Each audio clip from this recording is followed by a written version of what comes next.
Yo. Yo, guys, what's the language of the day? Guess. Why? Why do you guess Arabic? I said it would be the most. Because I know Daniel likes Huh? it. Oh, you were gonna guess Japanese. Someone Yeah, guesses I'm gonna hint. Japanese? It's the most giga-chat language in the entire world. That is my hint. That is subjective. Okay, Google most spoken languages in Chad, in the country of Chad. French and Arabic. Yeah, French and Arabic. Okay, so guess between French and Arabic, which one we will be doing? French? Unfortunately, not. Yeah, We're we're gonna be not. doing the other one because it's more widely spoken. Well, as a native language.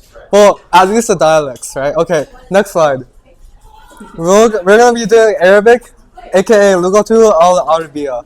And next slide. So this language is co-official in at least 26 countries. Okay, it is an official UN language alongside French. So, David. Fuck. Yeah, whatever. You know you're on camera, right? Huh? What? Oh, wait, that's true. Okay, so 300 million people speak it as a language. It's not really native because there's like a classical version and like a not like standard version, and they're kind of different. There's like dialects and stuff, right? It's also a liturgical language. Does anyone know what a liturgical language is? Basically, that's right. What Basically does a right. liturgical language actually mean? So if you're like European, then like a liturgical language could be like Latin, right? Or like classical Greek. Or if you're like Indian or something, maybe like Sanskrit, right?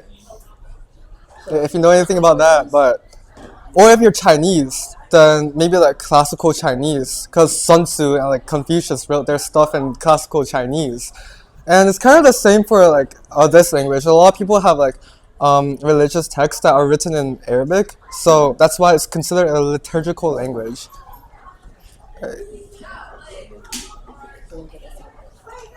So first thing is it is a Semitic language. So Semitism is basically all the people, like a lot of people in like this area of the map. So that includes people like Jewish people or like Hebrew people or like Ethiopians, for example. And what that means is that a long time ago, there was like a group of people called like the Semites, and like they kind of like disintegrate into a bunch of different people, right? And that includes like Arabic people, Arabs, and Hebrews, and a lot of other people.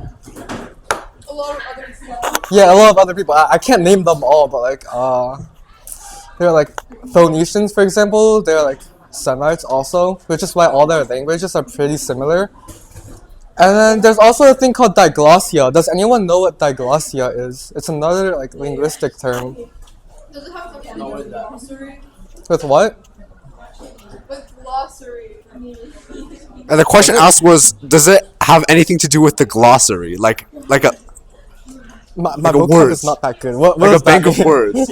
Like if you have like a scientific journal, right? You can have a glossary that defines a whole bunch of terms.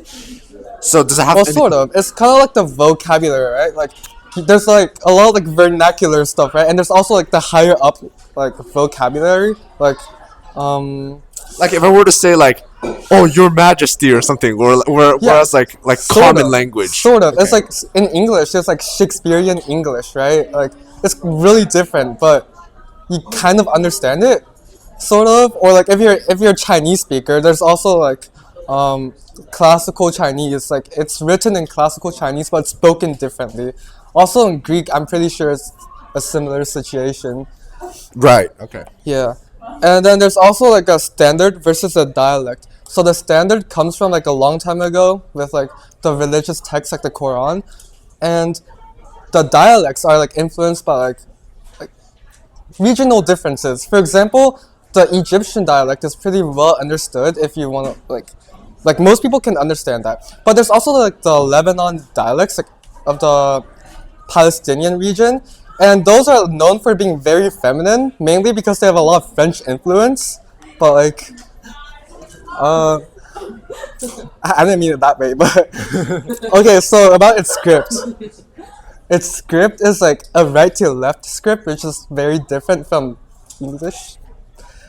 It's known as an abjad, which is basically like you know how in English you write the vowels and all the sounds, like all the consonants and all the Yeah, vowels. I think we have another slide covering that, but yeah. Oh, welcome, guys. New people here. Okay. And then. Okay, that's. Go Okay, what? this way. Go this way. Okay. Yeah. Okay. What? Alright. Do you want to explain what an abjad is? Okay. In more Okay. detail? Let's continue this one. So let's learn some key words, okay? So. No, go back. Okay. Okay, so we're gonna be going over like the root system. So basically, how they make words is basically to have like most words have about like 3 letters, and most other words come from those 3 letters for the root. So have you guys heard of the word like habibi? You know what that means, right? And that means, Everyone like, knows what habibi means. Yeah, so it's like HBB. It means like. Do you want to explain? 'Cause- I don't know what it means. Does anyone know what habibi means? Oh, what does it mean? What does it mean? Friend? Like a friend or something what you're yeah, close with, like a companion. My dear, for example, right? Like you have, wait, can I write? Yeah, you can. So you have like H, B, B, right? Yeah. So these 3 are the roots of that word, and it means love. Okay. So basically, if you want to say "I love you," you would say something like wait. I don't know how to say, like something like this, right? Okay, so if you look at this word, this means I love you, and H, you can see the 3 roots, right? H, B, and B, right? So how would it be pronounced in that case? Uhibuki, something like that. Uhibuk. Yeah, something like that. It's an H, like it's a pharyngalized H, so that's why it's like a different H. It's like uhibuki. Oh, hibuk. So the U, this is a prefix. It means I.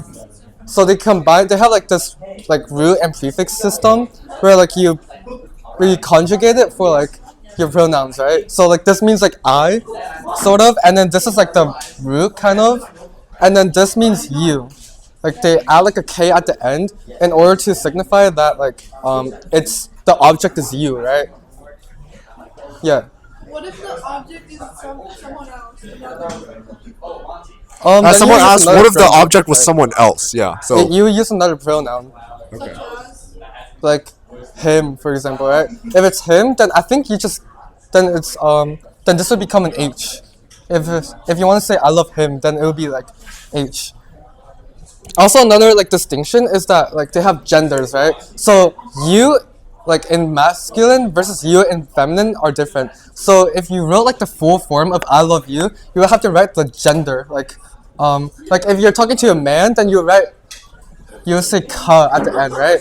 And if you're talking to a woman, you would say an I at the end, which is it's a little different. Yeah, like that. Yeah, it's a little different, but it's how it works.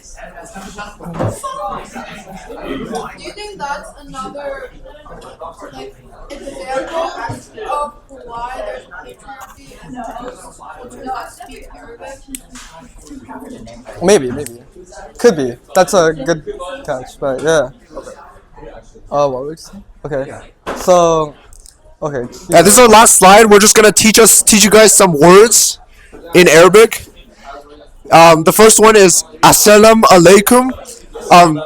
Basically, this is like my pronunciation is not that good, but this is the word meaning like may peace upon you, peace be upon you. It's a very common greeting. So if you hear that, Also, just another side note, if you look at this word, assalamu, this means peace, okay? And if you look at the roots, this means the roots are S, L, and M. Now, S, L, and M, in like a lot of languages, that means peace, right? Like in Persian, like hi is like salam, right? And that basically means peace. And if you know any like Hebrew at all, then you would know like hello hi is also like, yeah, like shalom or something. shalom. Because they're all related, right? S and SH come from like similar roots. So that's just another interesting thing to like point out. Assalamu alaikum.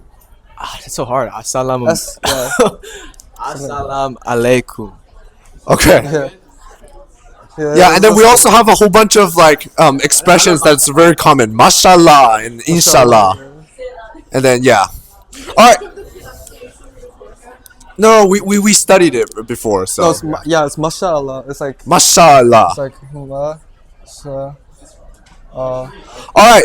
Thank you everyone for our presentation. Everyone, we have to take a photo in the last like 5 minutes of lunch. So, let's quickly end this presentation. All right. Thank you guys. Okay. That was whatever. Subscribe.